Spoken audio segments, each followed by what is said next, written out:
Охранение ведет бой с превосходящими силами.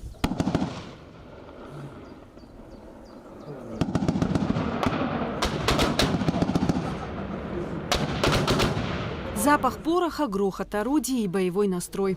Так проходят совместные тактические учения вооруженных сил Абхазии и России. Они носят оборонительный характер и направлены на обеспечение безопасности нашей страны.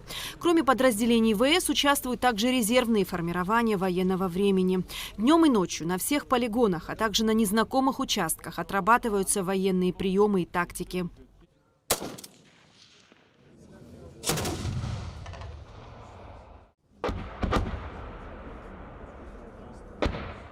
Особое внимание было уделено практике военных конфликтов с учетом перспективы их развития в будущем.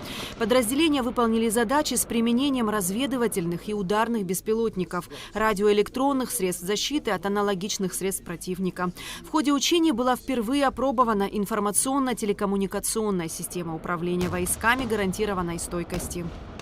Все поставленные задачи выполнены в полном объеме. Управление наше, также и личный состав, получило большую практику. В сегодняшний день новые методы проведения учений есть с привлечением беспилотных летательных аппаратов, новые виды ведения боя, новые виды разведки. Военная практика – важнейший элемент повышения боеспособности войск. Проведение учений решает сразу несколько задач. Ведь именно в полевых условиях войска в целом и каждый солдат в отдельности может проявить себя по максимуму. В целом в ходе тактических учений был отработан динамичный характер современных боевых действий.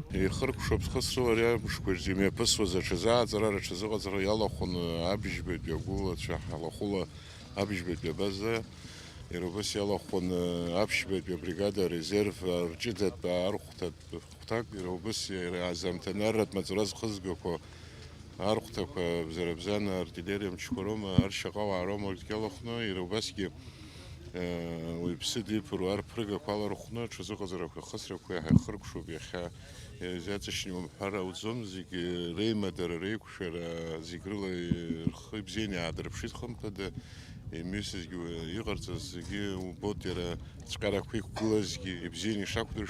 Цели достигнуты, силы противника отражены, занимаемый рубеж удалось удержать.